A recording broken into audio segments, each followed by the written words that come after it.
Two, one. Hi, welcome to Cup of Joe this week. Thanks for joining us virtually. As you know, we're doing virtual sessions right now, and we start back up right after Labor Day. We'll be filming at East Hills Mall and doing in person at East Hills Mall for Cup of Joe. So we thought we'd give you a little taste. We would check up with some entrepreneurs that we've seen before on how things have been going with them.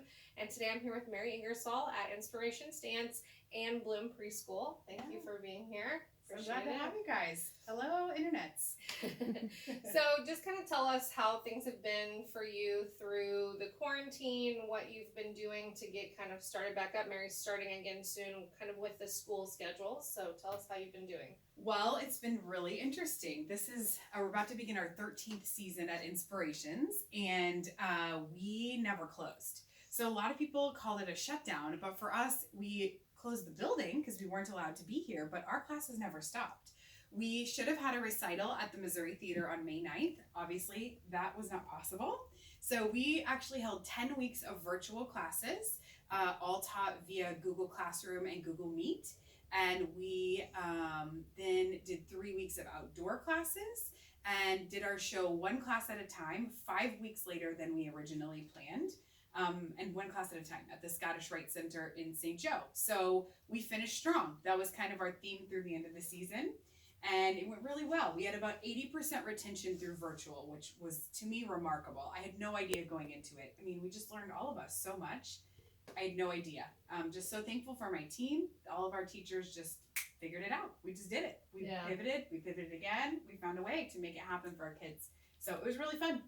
And did you think morale with your staff was good through the whole thing? I mean, it's hard when I found it hard myself too, keeping connected, and you guys didn't see each other for a long period of time, I assume. Yes, but it was different because normally it's really hard. We work here in the evenings. We all work at the same time. We don't have like a break room where we hang out in between on break. There are no breaks. Like we come here and we teach straight through for 5 hours. So, and then we have a really wide variance from adult teachers to younger gals who are college students.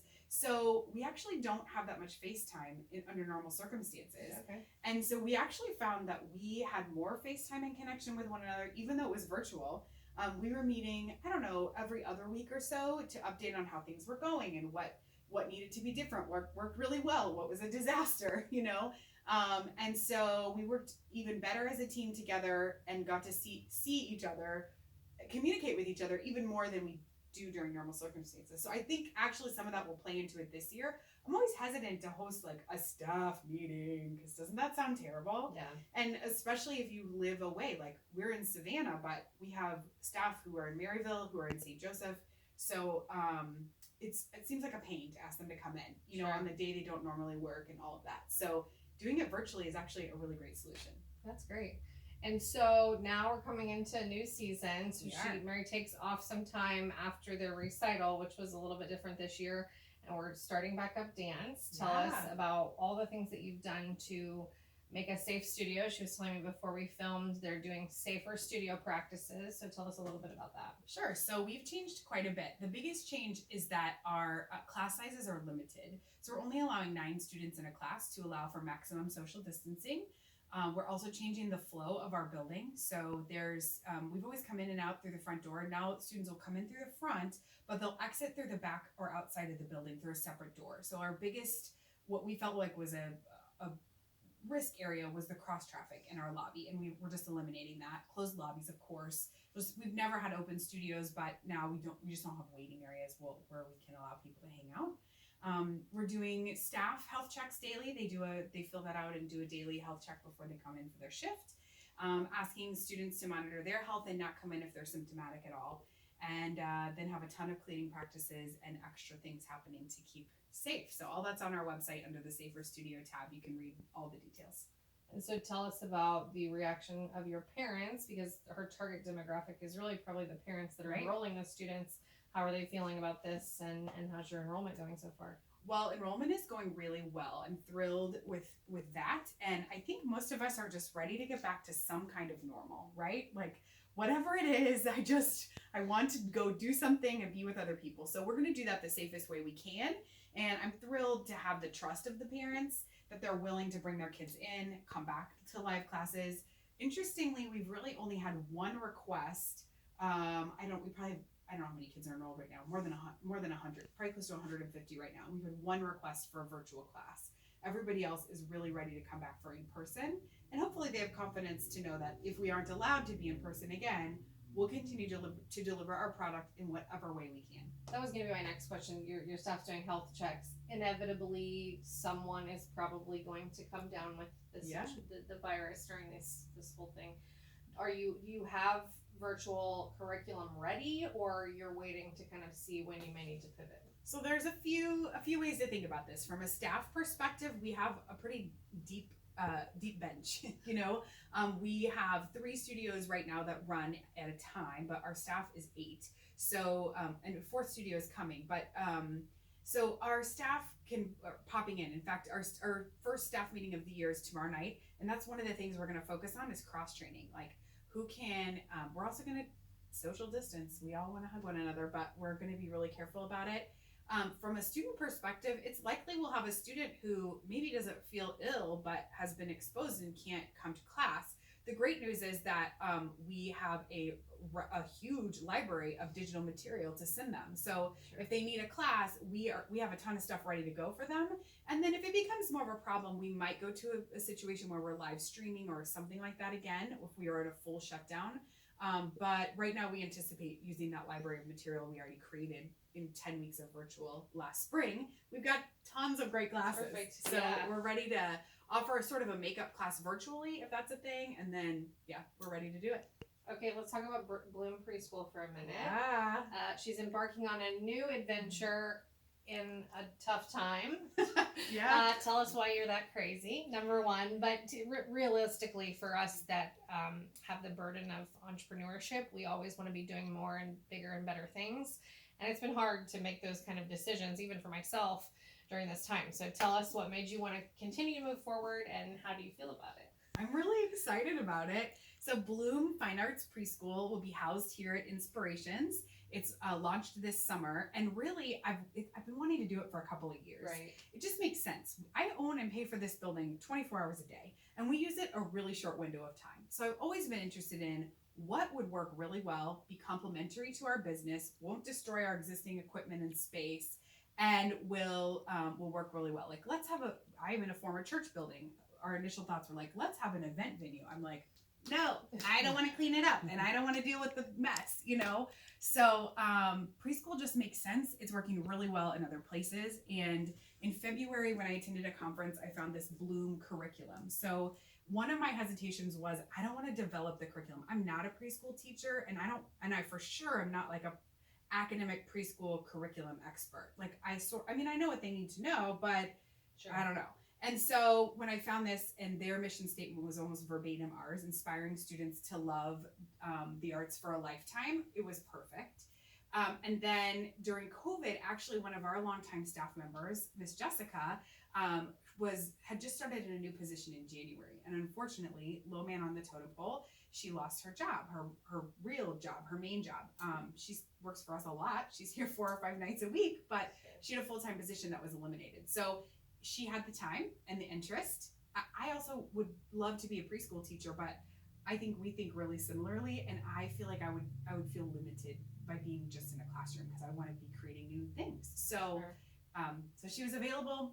We had the stuff, we had the curriculum, and it just kind of all came together. Great. Yeah. Great. So we want to do a tour of the facility. Let's start by talking real quick about where we are and what you're doing in this space, which I think is something unique that you have done, based on the COVID. So tell us about where we are, and then take us on a little tour. Sure. So we are we're on the red carpet.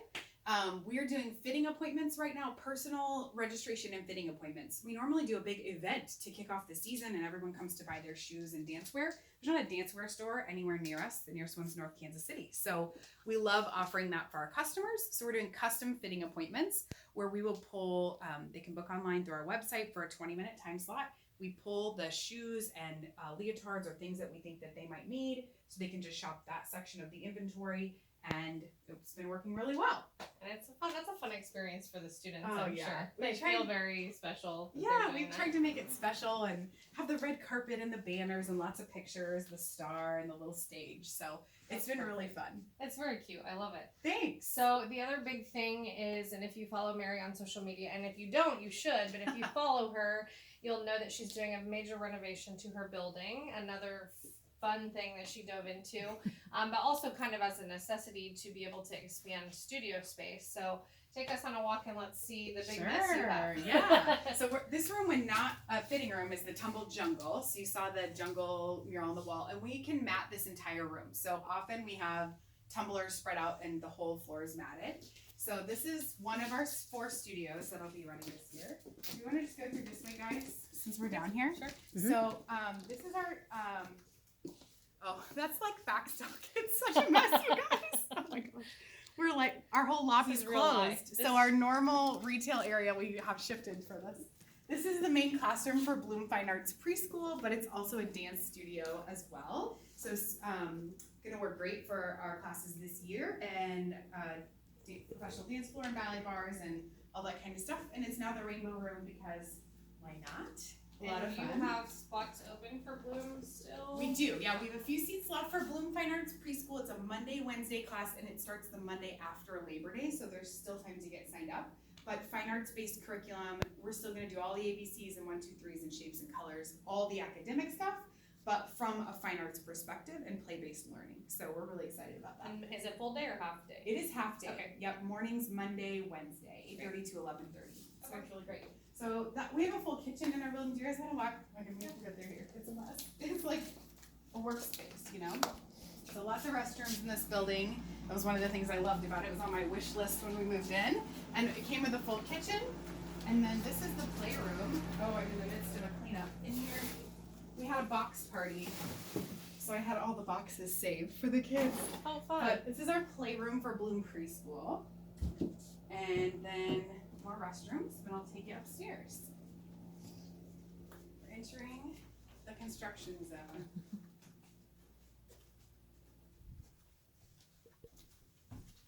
Lee, I'm nervous about you on the stairs. Allison is At least behind it's me. not the pregnant girl. Yeah. that's Right, trying to film my balancing, yeah. So, we've been in this location for 6 years and it's worked great. But this year we cut our capacity by 25% when we had to reduce our class sizes even more than normal. We normally cap out at 12, but now we can only have 9, right, to allow for social distancing. So we are adding on. So this is the new stairwell that will lead to the studio upstairs. There's no lights yet, so we probably, I don't know, you can Well, I walk can't up a go. little bit, but And so this is for people who don't know, this was a church building that she turned into the dance studio, and this was the entry. Very tall, enough to turn 1 story into 2, which is really kind of a cool thing. yeah, yeah. So this will still be our lobby area, but people come in through the front, and then this will be the only studio that comes back out, and we'll do alternating class times so they don't overlap crowded lobby. Cool. And my office / piano studio is in construction right now. But we do have piano lessons. Actually need to hire another piano teacher. So if anybody knows somebody who'd come up to Savannah a couple nights a week, 1 or 2 nights a week, we need another piano teacher. Miss Heather's full. And our student restrooms and teacher locker room are down that hallway. And then this is the big studio. So now the front desk is here right now, but this is our big dance studio, professional Marley flooring to protect our dancers' feet. And we can also mat almost this entire room. We do a lot of tumbling classes, acrobatic arts certified teachers on our staff. And I think it looks like a school in summertime, right? Yep. But even this room, we can exit out that exit door, and so students won't go back through the lobby once we get started for classes. And you forgot to mention the adult classes, my personal favorite. Yeah. I'm in tap class, and we do it in this classroom. Yes. Adult tap and adult ballet are on the schedule for beginning in September. And we had a request today to please bring back adult jazz and hip hop. So Okay. we'll work on figuring out where we can fit that in. I've got another room now. And we'll do Just it gotta upstairs. make sure our teachers want to work more, which they don't, but that's okay. So yeah, this is the space. That is great. I don't think I have anything else. This is awesome. Congratulations on Thank all you. that you're doing. Really, I have a quick request that I'm going to Sure. throw in from Yes. behind the camera. Yeah, Okay. please Um, behind the camera, tell us. I think it's fascinating if you could give us a quick little story about how you decided on the name Inspirations Dance Oh. Center, because I've heard this You've story heard and this I just story think it's before. kind of cool. Yeah. So that was 13 years ago. A studio that had been in Savannah for a long time had closed, and a friend of mine kind of clued me into that. And I started working with Annette Weeks, who was the facilitator at Northwest Enterprise Facilitation at the time. And I just couldn't come up with a name. We had the plans in the works, and I just couldn't settle. And she asked me, I was driving, I'll never forget, I was driving by the soccer fields in St. Joe, what road that is. Riverside. Riverside, yeah. Out by Word of Life Church in St. Joe Christian. I was talking to her on the phone, I was driving, I was just thinking, and she said, well, what's your inspiration? And I said, oh, that's it. It's Inspirations. The goal is to inspire students to love dancing for a lifetime. And it's stuck. It's expanded now. It's not just dancing. We have lots of other disciplines, visual art, art classes with Be Creative, and we have piano lessons and, all kinds of movement classes. So yeah, that's what happened. I just always thought that was a really neat story. That's a really cool. I've never heard that before. That's a cool story. Yeah, sure, it's so. I'm really proud to say that my business was the first to open its doors as a result of going through the Northwest Enterprise facilitation process. And Kelly, the current facilitator, is still a constant on my speed dial. It's just such a tremendous resource in our community. So anybody who's thinking entrepreneurial, wanting to start a business, that is definitely your first phone call, is to get in touch with Kelly and go through that process. That it's just, I still go through it again to make sure that I'm doing the right thing. So it's really helpful. I'm glad you asked that. That's awesome. And the last question we always ask at Cup of Joe is, what can our audience do for you? I assume for sure follow on social media. Sure. You're active on Facebook and on Instagram. Right. What else? Tell us. Well, hit it down in the comments. Tag your friends who should be in dance class. Who has a little one who should be at Bloom Fine Arts Preschool? We're looking for 3, 4s, and pre-K 5s to join that class. We have classes for movement from 18 months with a grown-up participating all the way through grown-up people. So hit it in the comments, share it, like our page, follow. And then if you know any awesome people who would fit our culture, I need to hire another piano teacher and would consider other music disciplines. I'm always looking for awesome people to add to our dream team staff. So yeah, send them my way. Awesome. Thank you so much for watching. Don't forget, we are going to be doing virtual through the end of the month, and we'll be back in person right after Labor Day at the mall, and we'll be putting details on our page. Thanks so much, guys. Bye, Miss Mary. See you.